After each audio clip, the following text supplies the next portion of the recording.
de notre podcast à cœur ouvert. Donc, je suis Bienvenue. Cécile, voici Hello. Hello. Aujourd'hui, j'avais envie de partager avec toi, Hello, et du coup avec toi qui nous écoutes, euh, mon ressenti par rapport à la lecture de ce livre de Tiffany L'été. McDaniel qui s'appelle L'été où tout a fondu. Ah, Alors, je vais tâcher de ne pas spoiler, juste je donne un petit peu le contexte. En fait, donc, on est en 1984 aux US, dans l'Ohio.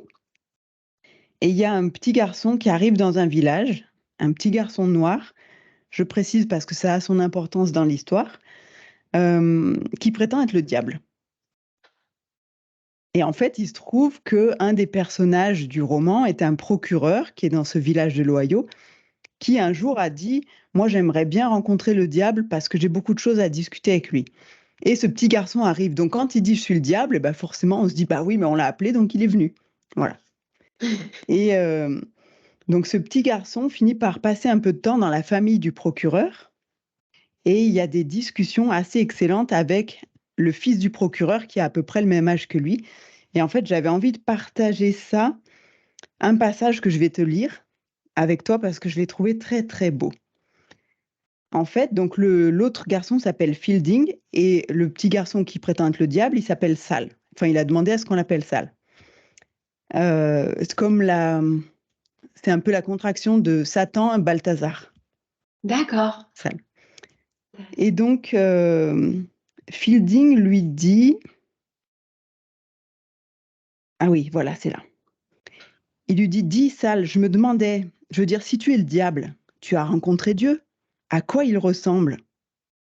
Donc là, Sal lui demande, à ton avis, à quoi il ressemble? Je vais passer ce passage-là. Mais après, il lui dit, est-ce que... Voilà, il s'est redressé sur un coude pour me demander, donc celui qui parle, qui dit je, c'est Fielding, hein, pour me demander de lui parler d'un jour, un jour où je m'étais sentie aimée. Je me suis retournée dans cette chaleur suffocante et j'ai réfléchi, mais je n'ai pas eu à chercher longtemps. Le 7 janvier de cette année, le jour de mes 13 ans, mais ça n'a rien changé à mon mal de gorge et à ma toux. J'avais le front brûlant comme de la lave en fusion. Il a fallu que je reste au lit et que je m'enfile cet horrible sirop. J'ai sorti ma plus belle imitation de toux sèche et j'ai fait comme si je tombais du lit jusqu'à ce qu'il se mette à rire.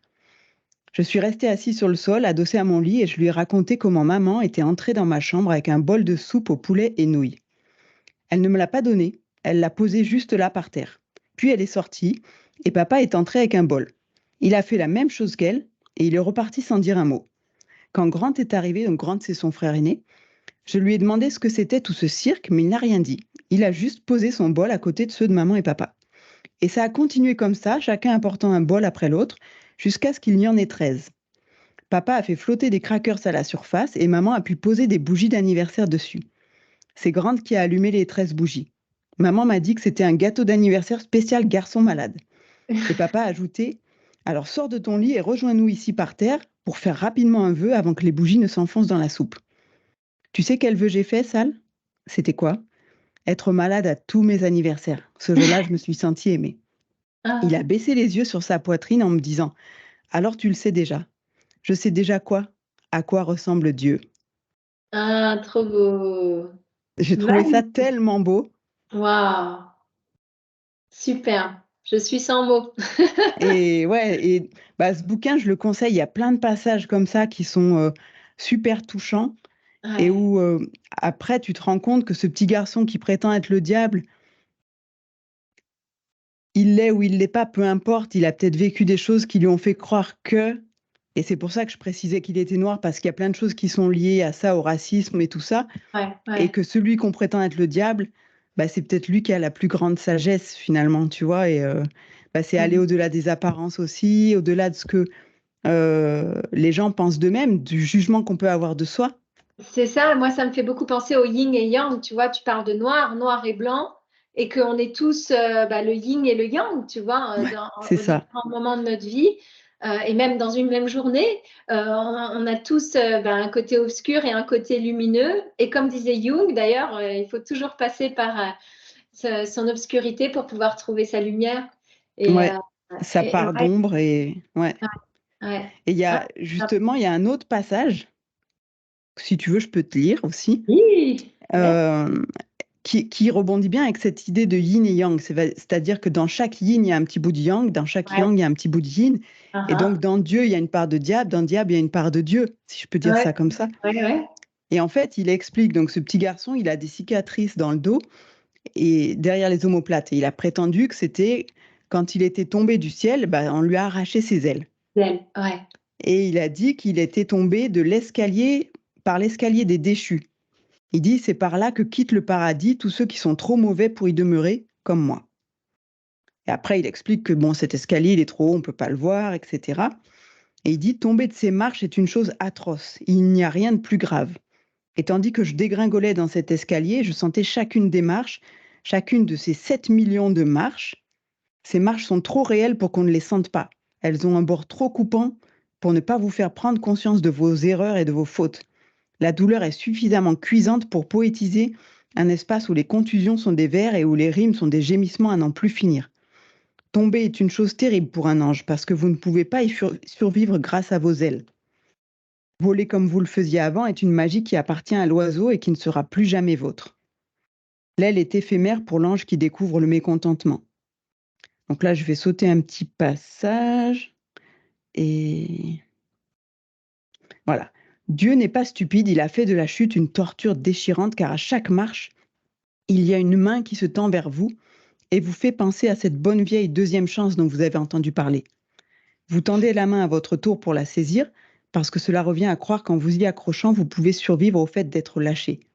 Mais vous avez beau supplier, vous avez beau donner tout de vous-même à cette opportunité, vous êtes lâché. C'est l'inéluctable tourment de la chute. Pour un événement d'une nature aussi divine, le supplice est somme toute plutôt ordinaire. Se voir donner des espoirs pour se rendre compte finalement qu'il est vain d'espérer. L'espoir n'est rien d'autre qu'un bel exemple dans ce mythe de la deuxième chance. Et après, il termine par quelque chose qui est aussi très joli. Et après, on pourra interpréter de plein de façons, tu me diras ce que ça t'évoque. Ouais, ouais. Il dit, lorsque j'ai atteint la dernière marche, la 7 millionième, la main qui s'est tendue vers moi était différente des autres. Elle avait bien 5 doigts, mais elle était plus que cela. Comme si elle avait auparavant façonné de l'argile et s'était engourdie après tant d'heures de création. C'était une main qui a fait venir le mot Dieu sur mes lèvres. Les autres mains avaient toujours su qu'elles me lâcheraient, et en cela elles étaient simplement cruelles. Mais cette dernière et 7 millionième main était une main qui avait un choix à faire. Allait-elle me lâcher ou allait-elle me tirer? Allait-elle me rendre mes ailes? Allait-elle pardonner? Allait-elle une fois encore m'appeler fils? La première manifestation de l'existence de cette main a été la chaleur. La deuxième a été la dignité qu'elle a conférée à mon espoir en me tenant plus fort que toutes les autres. Mais par-dessus tout, cette main a existé en tant que pur amour. Je pourrais m'approcher de tous les cœurs de ce monde, jamais je ne me sentirais aimée de cette façon. C'est ainsi que j'ai su que la 7 millionième main était celle de Dieu. Alors que je me balançais au bout de sa main, là, dans le ciel, j'ai su qu'il n'avait pas envie de me lâcher. Mais j'ai aussi compris que s'il ne me lâchait pas, s'il me gardait accroché à lui, cela signifierait sa ruine. Confronté à un tel choix, c'est moi qui l'ai lâché. Il le fallait pour le préserver. Il fallait que je tombe et devienne le diable pour qu'il puisse rester Dieu. Waouh, c'est puissant. Il y a énormément de messages dans C'est ce. ça, c'est énorme, quoi. Ce bouquin, il est... Waouh. Ah oui, il est. Ouais, ouais, il m'a mis les larmes aux yeux, mais plein de fois, et même plus que ça. Il donne des fois envie de pleurer tellement il est émouvant. Et Cécile, j'ai une question à te poser. Tu es croyante? Je vais dire, je suis croyante, moi je crois en plein de choses. Je crois Ouais, en la vie. ouais, Je saurais pas dire que derrière le mot Dieu, je mets forcément ce qu'une religion peut mettre. ouais, Mais moi, je crois depuis toujours en mes anges gardiens. Enfin, je ouais. ressens depuis, pas toujours, mais depuis qu'elle est plus là, j'ai ressenti toute mon enfance la présence de ma grand-mère. Et pour Ouais. moi, ça a toujours été, Ton c'est, ange c'est gardien. mon ange gardien. Je sais Ah qu'elle est ouais. là. Il peut Ah, rien m'arriver, je sais qu'elle est là. Tu ouais. vois, et puis bon, ça s'est enrichi après d'autres personnes. Moi, je crois en l'amour, en fait. Et je crois Ouais. que c'est le lien qui fait que, voilà, les gens que tu aimes et qui t'ont aimé et qui sont plus là, ils veillent sur toi Toujours quelque là. part. Voilà. Ouais, c'est sûr. Dans ce monde subtil ou ce monde invisible, comme on le qualifie quelquefois, je voulais te partager quelque chose. ce sont des petites plumes pour moi, des plumes d'ange que j'ai Ouais. trouvées. Ah, j'allais te dire, on dirait un petit ange. Alors, et en fait, c'est des plumes que j'ai trouvées. J'en ai aussi là. Je l'ai mis là Ouais. parce que c'est Hum, hum. important. Euh, comment dire, je les ai reçues, parce que pour moi, je les ai reçues, quand j'ai eu des moments très difficiles, en fait, dans ma vie. Euh, Clairement, c'était devant ma porte, dans la rue. Et une fois, j'ai pris à témoin ma sœur qui était là, et parce que c'était des moments très intenses, et j'ai dit, mais c'est pas possible, il nous faut de l'aide là. Et puis, on allait ouvrir la porte de mon gate là, et il y avait ces plumes qui étaient là, et j'ai dit à ma sœur, j'ai dit, on est d'accord. On n'a même pas eu besoin de se parler, et Ouais. on savait de quoi on parlait. Et pour nous, c'était ça. Clairement, on était protégés en fait. Hum, Et, hum. et moi aussi, je crois tellement à la présence ouais, des anges. Et c'est marrant quand tu m'as dit que toi, tu pensais que ton ange gardien, enfin, tu ressens que ton ange gardien, c'est ta grand-mère. Bien, moi, je crois du fond de mon cœur que c'est mon grand-père. Mais après, c'est des choses qui ne s'expliquent pas, hein. Et puis, peut-être que certaines personnes qui nous écouteront nous trouveront complètement déjantées. Mais c'est vrai que je te rejoins tellement, Cécile, quand tu parles d'amour, en fait. Et tu vois, ce matin, bon, je suis allée me balader dans la nature, hein, et j'avais tellement, tellement de joie en moi, euh, en fait, c'est des moments où tu sens que juste dans l'air, comme ça, tu as une énergie d'amour qui est incroyable.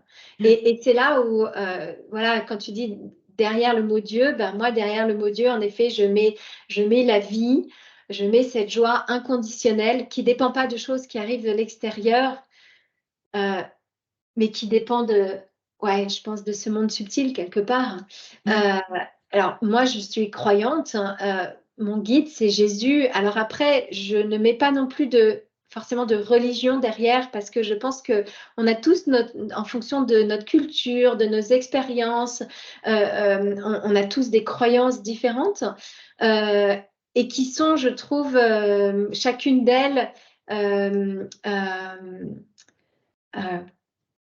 elles existent en fait. Tu vois. C'est-à-dire qu'il n'y a pas de jugement à porter là-dessus. Moi, j'ai vécu pendant très longtemps dans un pays musulman. Eh ben, ok, fine. Et partage-moi ta lumière, en fait, Ouais. avec tes croyances, et ce que tu mets derrière le mot amour, et ce que tu mets derrière le mot vie. Et c'est ça qui est Hum, beau. hum. Dans tous ces partages de chacun avec nos propres croyances, on partage cet amour, en fait, et cette lumière.